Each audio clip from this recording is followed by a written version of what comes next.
de votre aimable attention jërë ngeen jëf. Merci beaucoup Aubin. Peut-être li ma ci yokk rek comme complément moo di que QR code bi à partir d'aujourd'hui actif na maanaam déjà bii carte bu ñu ko scanné woon tout de suite et maintenant militante bi wala militant bi dina mën a enregistrer sa base de données. Donc processus de lancement bi ñuy lancé à partir d'aujourd'hui dafay actif à partir d'aujourd'hui. Merci Aubin jërëjëf. Alors li topp ci déroulé bi avant que ñuy jox kàddu gi le président Amadou Ba dinañu am benn jeune bu ñuy jox kàddu gi. Ensuite madame le ministre Ndeye Saly Diop Dieng dina jël kàddu gi. Le coordonnateur général va prendre la parole également et enfin le président Amadou Ba. FDR également. Voilà, il n'y a pas de souci, on leur donnera la parole. D'accord. Alors, li nga xamante ne moom moo am solo ci daje bi te ñu bëgg kuy dem yóbbaale ko mooy li Aubin doon wax léegi ci signification wu 3 couleurs yi parce que carte bi ku ko xool di nga ci gis 3 couleurs. Couleur blanche, couleur ocre ak couleur bleu loolu nag buñ ko ci xoolee ak ni ñu transcrire les lettres N R ak J moom mooy dégager logo bi nga xamante ne mooy inspirer la nouvelle confiance bi président Amadou Ba bëgg a dugal ci biir sénégalais yi loolu nag dañoo bëgg image boobu militante yeeg militants yi sénégalais yi yóbbaale ko bu ñuy dem ak fu ñu munti dem ak moom.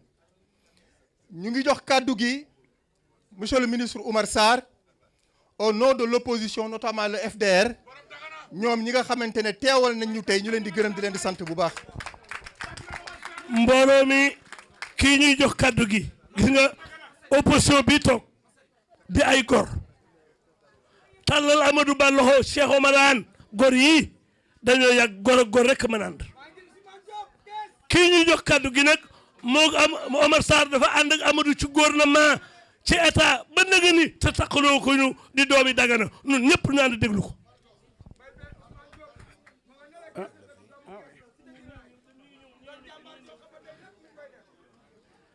Ah, c'est bon. Asalaamaaleykum maa ngi leen di nuyu. maa ngi nuyu le président Amadou Ba di nuyu le coordonnateur di nuyu mesdames et messieurs les membres du comité d'initiative di leen nuyu tey jii comme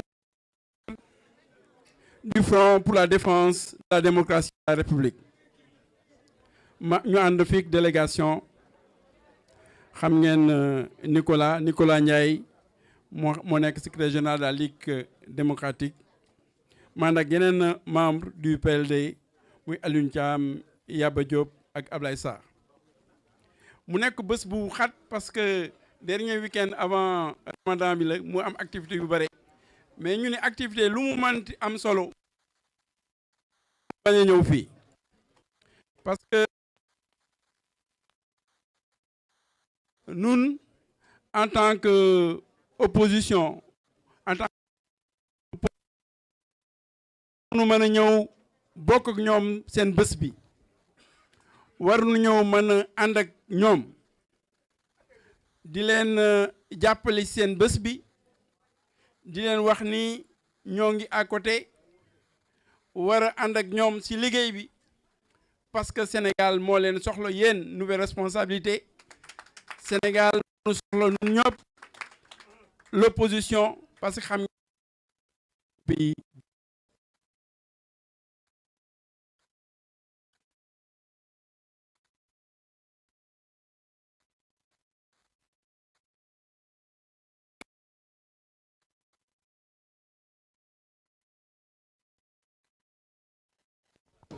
bokk ndey bokk baay dóorandoo loolu moo tax ñu ni seen bés bi sunu bés la aussi lu nu am yeneen activité sunu bés la et moi en tant que coordonnateur fii laa war a ñëw ànd ak yéen bokk ak yéen bés bi ñoo leen gërëm jële leen jëf wa salaam.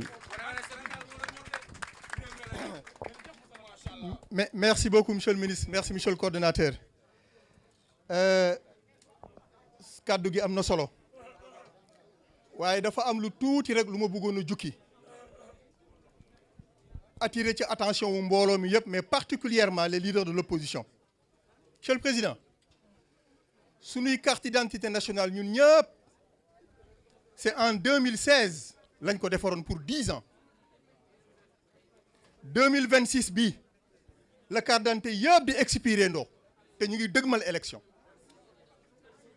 mu nekk lu naan a tar au niveau du ministère de l'Intérieur si l'opposition n'y prend pas garde d'autant plus que bëgg bi fa am temps yi ba ñu pirater leen xamuñu fu mu ñu jëmee kon nag loolu jàpp naa ni c'est l'opposition moo war a porter combat boobu pour que bu ñuy defaral suñuy pièce d'identité mu bañ a am benn embouteillage ba war a mun a créer erreur matérielle ci suñuy militantes ak militants ba compromettre les élections à venir maa ngi ciy attirer seen attention bu baax. soxna Kumba la ñuy jox kàddu gi au nom des jeunes mais foofu dama fay taxaw tuuti parce que le président Amadou Ba chez le coordonnateur dañu am des jeunes pétris de qualité yoo xamante ne ca njalbeen ga ca door ga la ñuy ànd ak le président Amadou Ba ba tey jii mën nañ cee citer nag jukki si juste ñaar wala ñett pour rendre hommage à la jeunesse de la nouvelle responsabilité. Ousmane Ndiaye mu ngi nii toog bokk na ci ñi nga xamante ne dañ koo ràññee ci nouvelle responsabilité auprès du président Amadou Ba muy def liggéey bu am solo di assumer ay convictions yam te di ko assumer nag avec courage moo tax dañu lay rendre hommage ci li nga xamante ne tey moo xew fii d'autant plus que tout choix est difficile mais à son côté aussi nous avons Massali Gueye qui est là moom mu nekk également un homme brave mu am loo xamante ne nag mënuñu koo ñàkk a wax jëmee ko ci ñoom parce que un parti politique sans jeunesse est un parti qui se meurt mais on n'oublie pas les femmes bien évidemment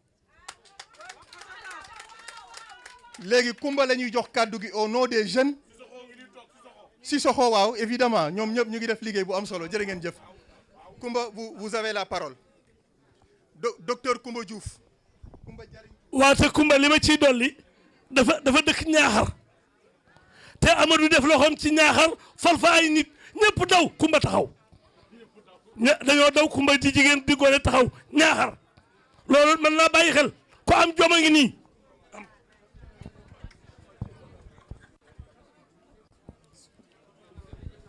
asalaamaaleykum mbooloo mi maa ngi leen di nuyu ñëpp maa ngi nuyu ñëpp di ci jiital le président monsieur Amadou Ba di ci toftal ñëpp ñi nga xam ne ñu ngi ci comité d'initiative bi di nuyu sama papa ji nga xam na ko am na ku ma laajte ma ne ko ma nga fa mu ne ma fan la féete ma ne ko fam féete mu ne ma kon yow kese yaa fa nekk ma ne ko dëgg la man donc fa nekk te nag ragaluma yoon bi ndax ndaw buy dox day baax mu ànd ak koo xam ne mat na ko kilifa te man gis naa loolu ci président Amadou Ba ngeen baal ma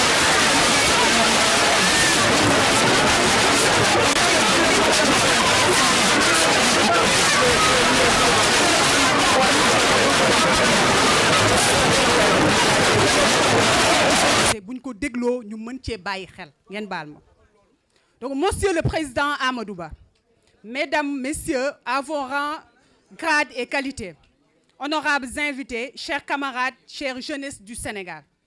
C'est avec une immense fierté et un profond sens des responsabilités que je prends la parole aujourd'hui au nom de toute la jeunesse ici présente. Nous ne sommes pas réunis pour assister à une simple cérémonie. Nous sommes rassemblés pour lancer le placement des cartes de la nouvelle responsabilité.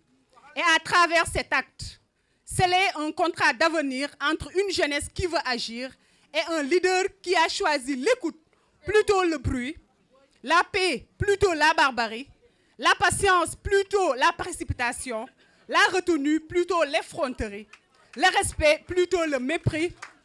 Un leader qui a choisi enfin une nouvelle responsabilité plutôt qu'une nouvelle forme d'incapacité. Pourquoi cette carte? Parce qu'elle est bien plus qu'un simple morceau de papier ou de plastique. Elle est le symbole de 3 engagements majeurs qui affirment que la jeunesse n'est plus seulement l'avenir, elle est le présent. 3 engagements clairs. Un engagement individuel, celui d'assumer sa part de la responsabilité. Une action citoyenne, celle de participer activement à la construction de notre pays. Une solution parce que notre nation ne se construit que dans l'unité. Dans un monde en constante mutation, dans une Afrique aux transformations profondes, dans un Sénégal au cœur de grands rendez-vous et d'enjeux majeurs, nous, les jeunes, refusons d'être de simples spectateurs. Cette carte est notre voix, car elle est remplie d'énergie, comme on l'a si bien écrit. Elle nous donne droit et surtout le devoir de participer activement à la construction de notre pays. Elle nous rappelle à devenir des modèles dans nos familles, dans nos quartiers, dans nos universités et dans nos lieux de travail. Elle nous unit et nous rappelle qu'il est temps de prendre pleinement notre place dans la construction de notre chère nation, prête à relever les défis de notre génération. Loin des querelles stériles, nous voulons être au cœur des solutions concrètes pour l'emploi, pour la paix, pour la prospérité et pour le développement. Monsieur le Président, votre parcours, votre sens du service bien fait et la générosité dont vous faites preuve nous convainquent que vous ne construisez pas un parti pour une échéance électorale, mais vous construisez un parti pour bâtir un héritage durable. Nous, la jeunesse, répondons à cet appel avec détermination. Nous voyons dans la nouvelle responsabilité un espace où chaque Sénégalais peut s'exprimer librement et contribuer utilement. Nous faisons le choix de la paix, du travail et de la solidarité auprès du président Amadou Ba. Chers camarades, j'appelle chaque jeune dans chaque région, dans chaque département, chaque commune, chaque village, chaque quartier, chaque université et chaque école à se procurer sa carte et à porter ce message autour de lui. Être membre de la nouvelle responsabilité, c'est choisir le dialogue, plutôt la confrontation.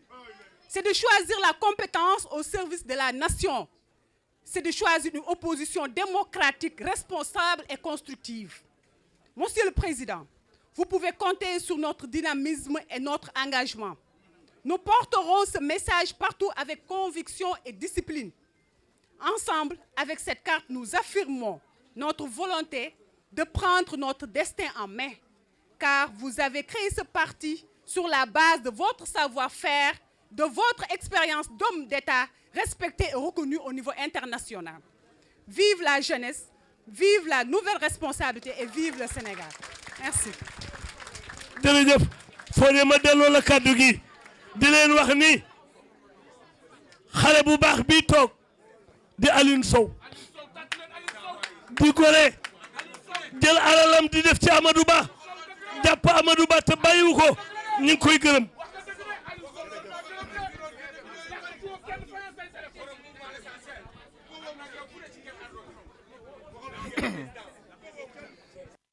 jërëjëf Mbaye jërëjëf Koumba merci beaucoup pour ce message. On va passer la parole s'il vous plaît. On va passer la parole à Madame le ministre Ndeye Saly Diop Dieng au nom des femmes. mbooloo mi may ma ni tuuti ki ñu jox kàddu gi moo yàgg ak Amadou Ba.